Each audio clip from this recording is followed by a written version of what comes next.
کہ deputy chairman Jahanzeb صاحب اس سارے پروسیس سے واقف ہیں اور 70% جو کمیشن بیوروکریسی کھا جاتی ہے اور اس میں 7 سیاستدانوں کو بھی بدنام جاتا ہے، اس کے لیے کوئی حل نکالا جائے۔ سر میں ریئل اسٹیٹ کی بات کرنا چاہتا ہوں۔ ایک ظلم ہو رہا ہے غریبوں کے ساتھ کہ عمران خان نے ریئل اسٹیٹ کا ایک پیکج دیا ہے، اس پیکج میں جو کمرشل بن رہی ہیں 3-4 بلڈنگز، اس کے اوپر کمرشل فیس ختم کر دی گئی ہے، اور جہاں کمرشل فیس لی جا رہی ہے وہاں 3 سال کے لیے قسطیں بنا دی گئی ہیں۔ سر پورے پاکستان کے لیے یہ قانون ہے، لیکن یہ قانون صرف اور صرف لاہور میں عمل درآمد ہو رہا ہے، پورے پاکستان میں نہیں ہو رہا۔ عمل درآمد کے لیے کوئی اس کی اسکیم کرے۔ اس کے بعد ایک اور ظلم ہو رہا ہے، جو بڑی کالونیاں ہیں، بڑی کالونیاں جو بنتی ہیں اس میں لوگوں کے ساتھ یہ ظلم ہوتا ہے کہ ان سے پلاٹ اگر وہ قسطوں میں ذرا لیٹ کر دے ان کے اوپر لاکھوں روپے جرمانے کر دیے جاتے ہیں، پھر ان جرمانوں پہ کوئی ٹیکس بھی نہیں دیا جاتا۔ یہ بڑی کالونیوں والے قبضہ نہیں دیتے پلاٹ کا قبضہ 10 سال میں دیتے ہیں، 3 سال کی قسطوں میں اگر وہ قسط لیٹ ہو جائے اس کا جرمانہ لے لیتے ہیں۔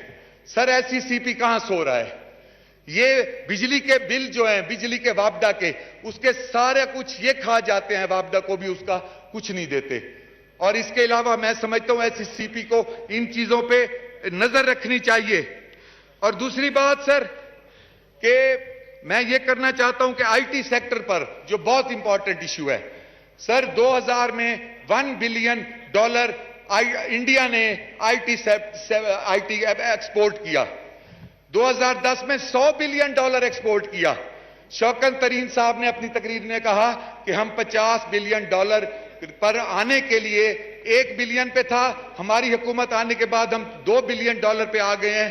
انہوں نے کہا چند سالوں میں ہم $50 بلین تک پہنچنے کی کوشش کریں گے۔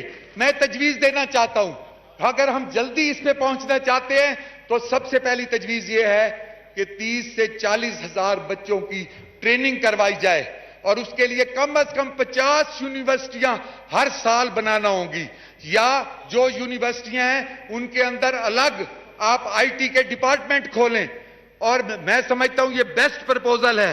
اور میں ساتھ یہ بھی کہنا چاہتا ہوں کہ آئی ٹی کے لیے 2 چیزیں، ایک تو آئی ٹی کو انڈسٹری ڈکلیئر کیے جائے، میری تجویز ہے کہ آئی ٹی میں اگر آپ ترقی کرنا چاہتے ہیں تو آئی ٹی کو انڈسٹری ڈکلیئر کریں۔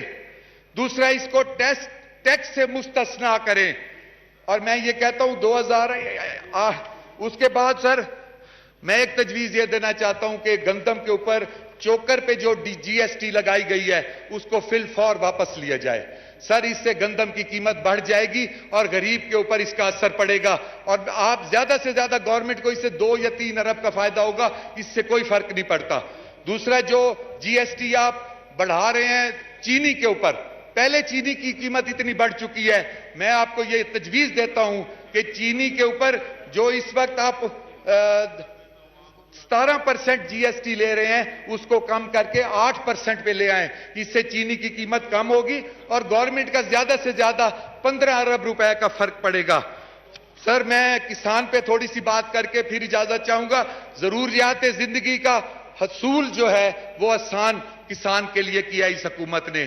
کسان کو زرعی شعبے کے لیے 11 ارب دیا ہے، کامیاب بزنس ہو گیا ہے زراعت، کامیاب ہو گیا ہمارا کسان، ہمارا کامیاب ہنرمند پیدا ہو رہا ہے، کامیاب ہمارے تعمیراتی ہو رہے ہیں، ہمارے پاس کامیاب ون ونڈو احساس پروگرام آ گیا ہے، بیرون ملک افرادی قوت بڑھ گئی ہے۔ میں پہلی دفعہ فخر سے آپ کو کہتا ہوں کہ عمران خان صاحب کی ذاتی کاوش کی وجہ سے بھارت اور بنگلہ دیش سے زیادہ ہماری بیرونی قوت وہ جو ہے وہ ہو چکی ہے۔ سر میں بتانا چاہتا ہوں آم جو ہے وہ آم کا گھر ملتان ہے۔ میں افسوس کے ساتھ یہ کہتا ہوں کہ مینگو کے لیے پروسیسنگ پلانٹ 2 کراچی میں لگا دیے گئے ہیں۔ یہ پلاننگ کون کرتا ہے ان سے پوچھا جائے۔ سر حیدرآباد کے آگے سے سندھ کا آم شروع ہوتا ہے۔ میں یہ تجویز دیتا ہوں کہ ملتان کا آم دنیا میں بیسٹ آم ہے، رحیم یار خان کا آم، آپ ملتان میں یہ پروسیسنگ پلانٹ لگائیں، آم اور سبزیوں اور پھلوں، اور براہ راست اس میں اس کو ایکسپورٹ میں اضافے کے لیے کارگو کا کوٹا ملتان سے بڑھایا جائے کیونکہ وہاں پہ انٹرنیشنل ایئرپورٹ ہے. اس کے بعد میں سر کہتا ہوں کہ کسان کی بہتری کے لیے ایک تو شمسی توانائی اس کے لیے عام کی جائے اور دوسرا ڈرپ اریگیشن پر سبسڈی دی جائے. تیسرا حکومت نے جو بلا سود قرضہ کسان کو 3 لاکھ سالانہ پلس امپلیمنٹس کے اوپر 2 لاکھ دیا ہے، میں سلام پیش کرتا ہوں. اب میں آپ کو مبارک دیتا ہوں کہ دالیں خریدنے کے لیے ہمیں ڈالر خرچ نہیں کرنے پڑیں گے. تیل دار اجناس کے لیے جنوبی پنجاب آئیڈیل ہے، چولستان کے اوپر زمینوں پر کاشت آئیڈیل ہے. میں سر ایک تجویز پر سلام پیش کرتا ہوں اپنے منسٹر شوکت عزیز صاحب کو کہ دیہاتوں میں انہوں نے تجویز دی ہے کہ غلہ سٹوریج دیہاتوں میں بنایا جائے گا اور گودام بنائے جائیں گے اور کولڈ سٹوریج بنایا جائے گا.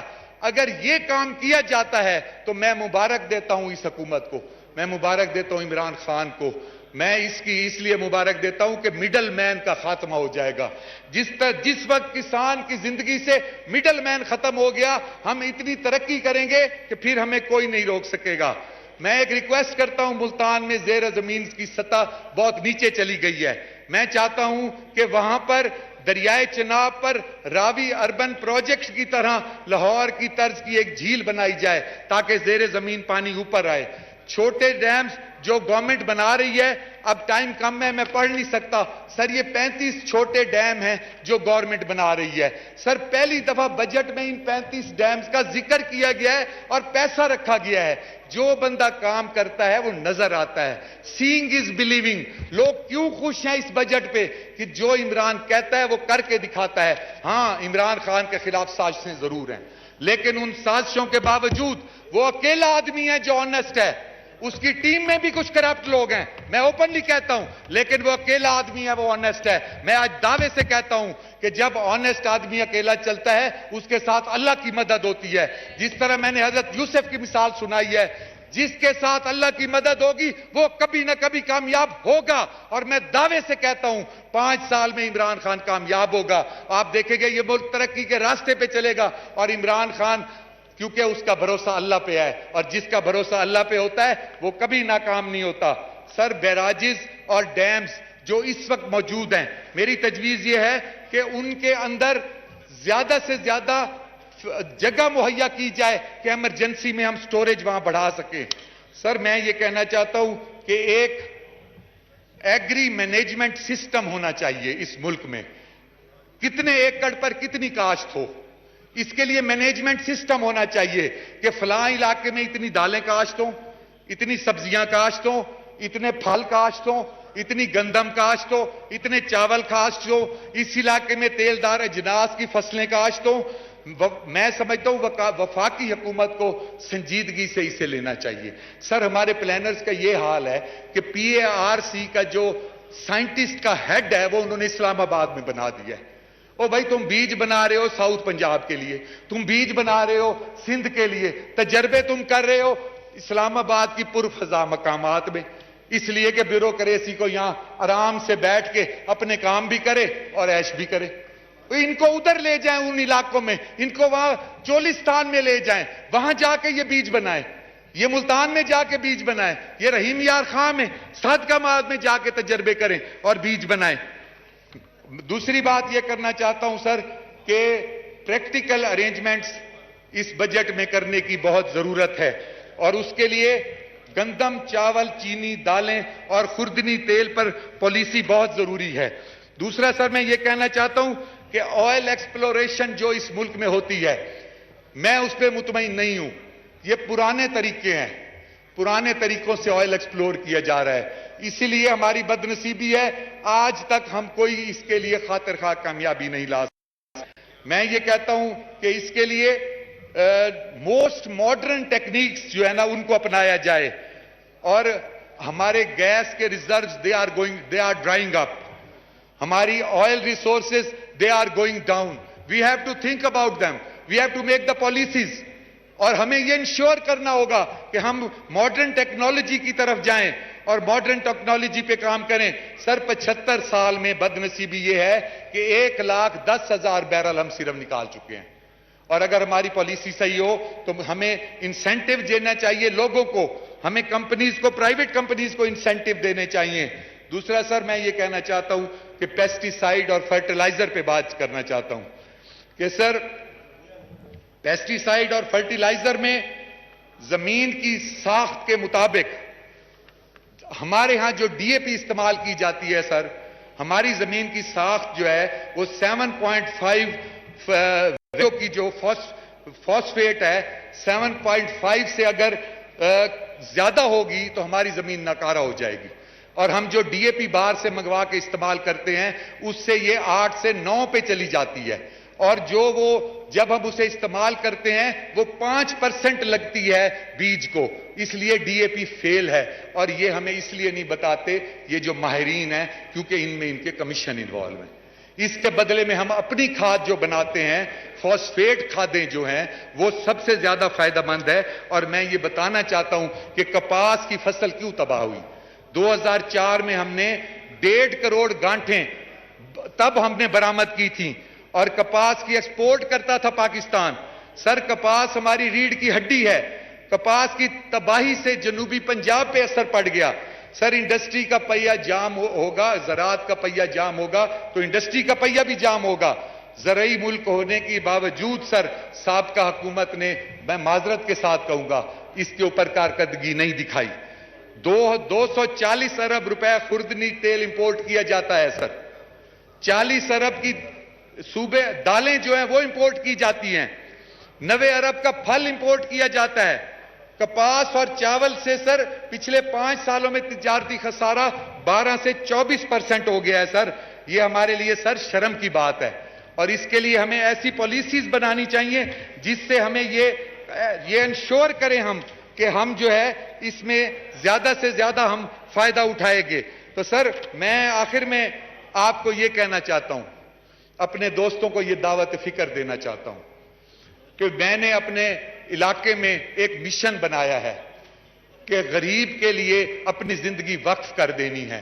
میں نے اپنے قائد عمران خان, جس کو میں ارتگل کہتا ہوں, بہت سارے لوگ اس پہ اعتراض بھی کرتے ہیں, لیکن میں یہ کہنا چاہتا ہوں کہ جب میں نے وہ ڈرامہ دیکھا تو اس میں یہ تھا کہ وہ اکیلا شخص تھا جو لڑ رہا تھا پوری دنیا سے, پورے عالم ان سے, عیسائیوں سے اور منگولوں سے, اور اس کے بھائی اس کے ساتھ نہیں تھے, اور وہ اکیلا لڑتا رہا, اور آخر اللہ نے اسے کامیاب کیا. آج میں یہ مثال عمران خان کے ساتھ دیتا ہوں. وہ اکیلا آنیسٹ ہے, اس کی ٹیم بھی کبھی اس کا ساتھ چھوڑ جاتی ہے, بڑے بڑے دوست اس کے دل توڑ دیتے ہیں. مجھے بلایا گیا سر, ان دوستوں نے مجھے بلایا کہ آؤ ہمارے پاس آ جاؤ. میں ان کی عزت کرتا تھا, میں ان کے پاس کیوں نہیں گیا. عمران خان نے مجھے ٹکٹ ایسے دیا تھا کہ گیلانی اور بوسن کے مقابلے میں بڑے بڑے لوگ یہاں کے مجھے نہیں دے رہے تھے ٹکٹ. میں نے جا کے دھرنا دے دیا. جب آپ کسی کے پاس دھرنا دیتے ہیں وہ کبھی آپ کو ٹکٹ نہیں دے گا, لیکن عمران خان نے اس احمد حسین ڈیڑھ کو ٹکٹ دیا, اور میں 37,000 کی لیڈ سے بوسن سے جیتا. اور اس کے بعد سر جس دن مجھے بلایا گیا دوسرے گروپ میں نے یہ سوچا کہ جب عمران خان سچا آدمی, میرا ارتگل, مجھے دیکھے گا کہ یہ اس کیمپ میں کھڑا ہے تو اس کا دل ٹوٹ جائے گا. میں اپنے عمران خان کا دل نہیں توڑ سکتا, اور میں اس سچے آدمی کے ساتھ ہوں. اور میں آپ کو یہ بتانا چاہتا ہوں کہ ایسا آپ کو وزیر اعظم نہیں ملے گا جو اپنے دوستوں کو چھوڑ دیتا ہے سچائی کے لیے. اگر آپ اس کو تقریر نہیں کرنے دیں گے, اگر آپ اس کو نہیں بولنے دیں گے, تو میں سمجھتا ہوں یہ ایک جرم ہے, یہ ایک جرم ہے. اور اگر ہم یہ جرم کریں گے تو ہم اپنی نسلوں کے ساتھ, ہم اپنی تاریخ کے ساتھ ایک سچے آدمی کو اس کے راستے سے روک کے یہ ہم جرم کریں گے. ایک سچے آدمی کو چلنے دیں, اس ملک میں ترقی کے راستے کھلنے دیں. سر میں آخری بات کر کے آپ سے اجازت چاہتا ہوں. عمران خان اللہ اکبر اللہ